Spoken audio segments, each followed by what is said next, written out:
Fala, jovens! Exercicinhos então de ondulatória das nossas aulas ao vivo aí, de ondas em geral no primeiro vídeo e no segundo de espectro eletromagnético. Então vamos lá.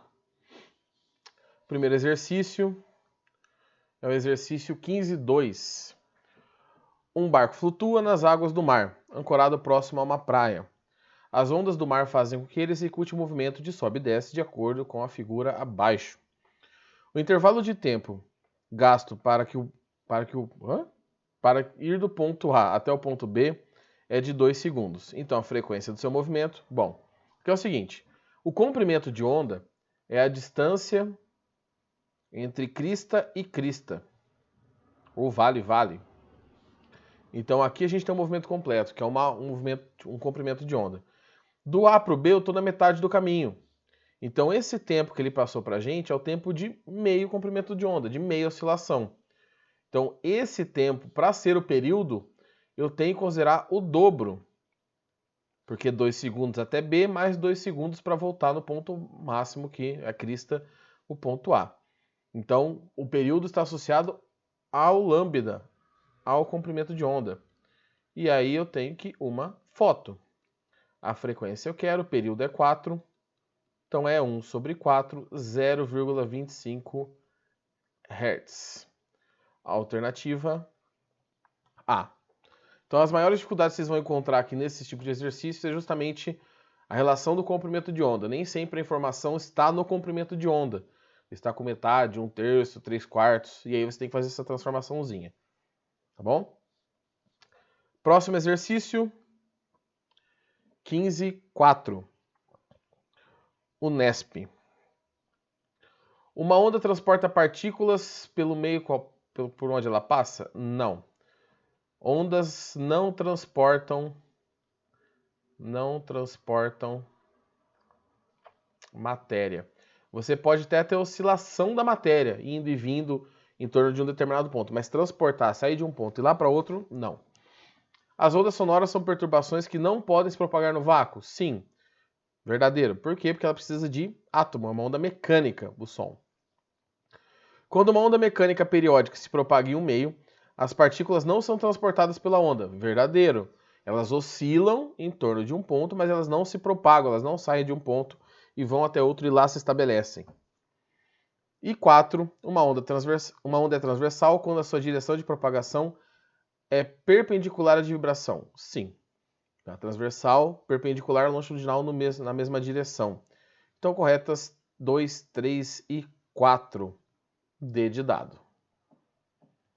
Próximo exercício. Exercício 15.5, somatória da UEPG. Estão presentes no nosso cotidiano fenômenos tais como o som, a luz, os terremotos, os sinais de rádio e de televisão, os quais aparentemente não têm nada em comum. Entretanto, todos eles são ondas. Com relação às características fundamentais do movimento ondulatório, assinale o que for correto. Então, 1. Onda é uma perturbação que se propaga no espaço, transportando matéria e energia. Não transporta matéria. Então essa aqui está falsa. É falsa, né? 2. Ondas, dependendo da sua natureza, pode se propagar somente no vácuo. A palavra somente entrega o erro. Ondas gravitacionais e ondas eletromagnéticas se propagam também no vácuo, mas nenhuma onda se propaga apenas no vácuo. Ondas transversais são aquelas que as partículas do meio oscilam paralelamente à direção de propagação. Acabamos de fazer isso na questão anterior. Perpendicularmente. Transversal, a oscilação é num sentido, numa direção, e a propagação de energia é em outra direção. 8. A frequência de uma onda corresponde ao número de oscilações que ela realiza por numa unidade de tempo. Essa unidade de tempo é o segundo, ou o minuto, se for em RPM. Então, sim, a frequência é a relação inversa do período. É a quantidade de acontecimentos por período. O comprimento de onda corresponde à distância percorrida pela onda em um período? Sim. Tá? O primeiro exercício que nós fizemos agora há pouco, que eu fiz, né, agora há pouco com vocês, fala disso. O período é o tempo que a onda demora para fazer uma oscilação completa. Então, que é a distância de um comprimento de onda. Então, beleza, somatória 8 e 16, 24. Próximo exercício do Enem. Uma manifestação comum das torcidas em estádios de futebol é a ola mexicana. Os espectadores de uma linha, sem sair do lugar e sem se deslocarem lateralmente, ficam em pé e se sentam, sincronizados com a linha adjacente. O efeito coletivo se propaga pelos espectadores do estádio, formando uma onda progressiva, conforme é ilustrado aqui embaixo. Calcula-se a velocidade de propagação dessa onda humana em 45 km por hora, e que cada período de oscilação contém 16 pessoas que se levantam e se sentam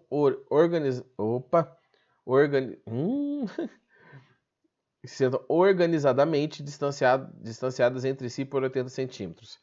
Ou seja, o período está associado ao comprimento de onda. Então, esse comprimento de onda é de 16 pessoas vezes a distância entre elas, que é 0,8 metros.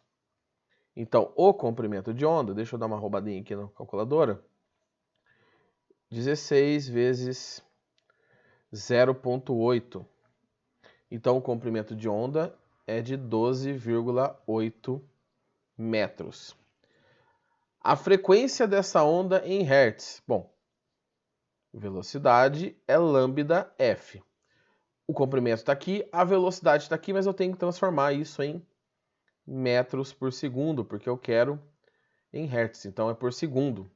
Então é 45 dividido por 3,6 dá 12,5 metros por segundo. Então, vou colocar os valores ali na equação. A velocidade é de 12,5, o lambda é de 12,8 e a frequência eu quero. A frequência é de 12,5 dividido por 12,8, 12,8, fazendo a divisão aqui, dá 0,97 aproximadamente Hz. E aí você olha para as alternativas, ele fala que é mais próximo de 1. O 0,97 é próximo de 1. Certo? Então, a informação das pessoas ali está apenas para a gente determinar qual é o comprimento de onda. Questão seguinte da UEL, 1512. De uma torneira mal fechada caem gotas idênticas à razão de 3 segundos, de 3 a cada segundo, exatamente no centro da superfície livre d'água contida numa tina circular de raio 30 centímetros. As frentes de onda originadas pelas primeiras gotas são mostradas na figura, vistas de cima. Considere que as linhas cheias são cristas e as transversais são vales, as tracejadas são vales. Determine a velocidade de propagação em centímetros por segundo. Então, vou usar a medida em centímetros. Bom, o lambda está aqui, crista a crista, 6 centímetros. Tá? Ele quer saber a velocidade de propagação. E ele fala que essas ondas caem 3 vezes a cada segundo. Então, a frequência é de 3 vezes por segundo, que é a mesma coisa que Hertz. A unidade Hertz é equivalente a 1 sobre segundo, ou por segundo. Então, eu tenho lambda, eu tenho a frequência e eu vou achar a velocidade. De novo, não transformei por quê? Porque ele quer em centímetros por segundo. Então, 6 vezes 3, 18 centímetros, oh meu Deus, centímetros por segundo, que é a alternativa D de dado. Lembra que crista a crista é o lambda ou de vale a vale. Tá? Se eu pegasse a distância de duas linhas tracejadas ali, também teria que dar 6 centímetros. Vamos para o próximo exercício. FUVEST. Um navio parado em águas profundas é atingido por uma crista de onda, elevação máxima, a cada t segundos. A seguir, o navio é posto em movimento em direção e no sentido de propagação das ondas, e com a mesma velocidade delas. Note-se então, veja na figura, que ao longo do comprimento L do navio cabem exatamente 3 cristas. Qual a velocidade do navio? Então eu já sei que a velocidade do navio é igual à velocidade das ondas, né? Porque não há mais movimento relativo. Aqui o segredo está nessa parte. Ó. Eu tenho uma onda que vai de crista a crista. E eu tenho uma outra onda aqui do lado que vai de crista a crista. Então, esse navio ele tem um comprimento, ele tem uma distância de 2 lambdas. Então, o L é igual a 2 vezes o comprimento de onda. E ele quer a velocidade do navio em função de L. Então, o que eu sei? Que a velocidade é lambda sobre o período. Professor, por que você não está usando frequência? Porque a resposta está tratando do período. A velocidade desse navio é o lambda. Vou pegar essa informação aqui, ó. O lambda é L sobre 2. Sobre período, vou repetir a fração de cima e multiplicar pela inversa da de baixo. E a velocidade desse navio, então, é de L sobre 2T. Essa é a minha resposta, que é a B. Tá? Então, por que eu sei que a velocidade da onda é igual à velocidade do navio? Porque não há mais movimento relativo. E aí a relação que você tem que analisar é tamanho do navio com as ondas. Então, não tem só uma onda ali no tamanho L, tem 2 ondas inteiras. Então, o tamanho L é igual a 2 comprimentos de onda. Então, se tivesse em relação à frequência, em vez de dividir pelo período, você multiplicaria pela frequência. Ok? Penúltimo exercício. 2 ondas espaciais, S1 e S2, viajam pelo universo e podem se comunicar por meio da emissão de ondas eletromagnéticas. Desculpa, 2 sondas espaciais, que se propagam como se estivessem no vácuo. Essas sondas podem emitir ondas eletromagnéticas em 3 faixas distintas: a faixa A, a faixa B e a faixa C, que é o intervalo. Com base nas informações, assinale o que for correto.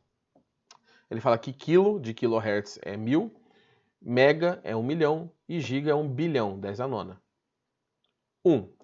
Os campos elétricos e magnéticos associados a essas ondas propagam-se fazendo um ângulo de 90 graus entre si? Sim, enquanto, por exemplo, o campo elétrico oscila numa direção, o campo magnético em outra direção. São sempre perpendiculares. Então, verdadeiro. Para qualquer onda eletromagnética, visível ou não visível. As ondas eletromagnéticas da faixa A possuem comprimento de onda maior do que as ondas da faixa B. Então vamos lá, velocidade é lambda F. Como essas ondas são todas eletromagnéticas, isso aqui é um termo constante. As ondas eletromagnéticas no mesmo meio têm a mesma velocidade. Então, quanto menor a frequência, maior o comprimento de onda. As ondas A, elas têm, da faixa A, elas têm menor frequência do que as ondas B. Ah, professor, tem, porque você tem que considerar o Cali, o kilohertz e o megahertz. Uma faixa A vai de 600 vezes 10 a terceira, até 1500 vezes 10 a terceira, e a outra de 90, 10 a sexta, a 120, 10 a sexta. Então, como a A tem menor frequência, ela tem maior comprimento de onda, o que é verdadeiro, então, essa afirmativa. A frequência mais baixa, maior comprimento de onda. 4. As ondas eletromagnéticas da faixa B possuem um período de oscilação maiores do que da faixa A. Então vamos lá, a gente já descobriu que a frequência de B, tá? Como elas têm maior comprimento de... A frequência de B é maior que a frequência de A, isso está aqui no enunciado. O período é inverso da frequência. O período é... Opa, nós. Espera aí, deixa eu apagar aqui, cadê o botão? O período é o inverso da frequência. Então, quanto maior a frequência, menor o período. Então, se a frequência de B é maior, o período de B é menor do que o período de A. Uma onda que aparece mais vezes, como a onda B, uma frequência maior, ela tem que ter menor tempo para aparecer cada vez, né? Se alguma coisa aparece 10 vezes por segundo e outra 100 vezes por segundo, a que aparece mais vezes tem um tempo de aparecimento, vamos dizer assim, menor. Então, nessa aqui ele fala que a B possui período de oscilação maior. No caso da B, o período de oscilação é menor. Então, aqui está errado este termo. 8. Se S1 enviar uma mensagem para S2 usando o limite superior de frequências da faixa C, e se S2 responder usando o limite superior de frequências da faixa A razão entre as velocidades de propagação dessas ondas é de 2 vezes 10 a terceira? Não, tá? Essa está totalmente errada. Porque como as ondas, voltando aqui para o primeiro caso, como as ondas todas são eletromagnéticas, têm a mesma natureza, a velocidade é constante. Então a velocidade de ida é igual à velocidade de volta. O que vai mudar são esses parâmetros, comprimento de onda e frequência. Tá? Então o fato de você mudar a frequência e comprimento de onda, como você está falando de onda eletromagnética no vácuo, ela tem o maior valor possível, que é lá 3 vezes 10 à oitava. Então a velocidade de ida é igual a de volta. Se você dividir, as velocidades são iguais, a razão é 1, não é 2 vezes 10 à terceira. E 16. As ondas eletromagnéticas da faixa C percorrem o universo com uma velocidade de propagação superior às das faixas A e B. Também não. Por que também não? Porque as velocidades são constantes. Ah, professor, então quer dizer que toda onda mecânica também tem a mesma velocidade em um determinado meio? Não, porque as ondas mecânicas diferem em natureza. Você tem uma onda mecânica que pode ser numa corda, você tem uma onda mecânica num gás, que pode ser o som, tá? Pode ter um terremoto. A onda eletromagnética é tudo o mesmo conjunto. É que uma parte a gente enxerga, outra parte não. Então as velocidades são iguais. Pelo mesmo motivo do anterior, essa está errada. Tá? A frequência e o período, a frequência e o comprimento de onda são propriedades que estão sendo alteradas, mas a velocidade no mesmo meio será a mesma. Tá? Então, a correta 1 e 2, a soma 0,3. E a saideira da primeira aula, se não me engano tem mais uma questão aqui, tem. Essa questão eu coloquei porque ela é diferentona, tá? Ela é bem simples de fazer. Da Cis-Gran-Hill. O pulso triangular, dado abaixo, se movimenta para a direita ao longo de uma corda ideal. Desenhe no instante considerado as velocidades do ponto M e N. Bom, como a matéria não é transportada, eu não tenho velocidade lateral. Os pontos M e N não vão se movimentar para o lado. A onda está indo para a direita, então significa que este ponto N, daqui a pouco, ele vai estar um pouquinho mais alto, porque a onda vai ter passado, em vez de ele estar nessa região da onda, ele vai estar aqui, só que na mesma altura, no mesmo deslocamento lateral. Então, o N tem uma velocidade para cima. Já o ponto M de Maria, a onda vai estar passando. Então, depois de um determinado tempo, essa onda, por exemplo, vou fazer aqui, depois eu vou apagar. Ela vai estar, por exemplo, aqui, ó. Tá? Então, o ponto N vai estar num ponto mais alto e o ponto M vai estar num ponto mais baixo. Então, a velocidade aqui do ponto M é para baixo. Então, são só esses dois vetores a resposta mesmo. Então, você tem que deslocar um pouquinho a onda para o lado e ver onde que esse ponto vai estar agora, seguindo aquela onda. Não tem movimento lateral, então as duas velocidades são perpendiculares ali, né, à posição de equilíbrio daquela corda. Beleza? Então, aula de ondulatórios, os exercícios que eu separei foram esses, alguns vocês pediram. E no próximo vídeo são exercícios de espectro eletromagnético, ondas eletromagnéticas. Eu tentei cortar qualquer informação que vá muito para a parte de física moderna, porque a gente ainda vai ver física moderna, tá? Sobre natureza da luz, fóton, coisas do gênero. Então, vamos só considerar o que já foi visto, beleza? Então, até a próxima. Até a próxima vídeo. Não sei se você vai ver na ordem ou não, mas o ideal é que você assistisse já na ordem. Falou!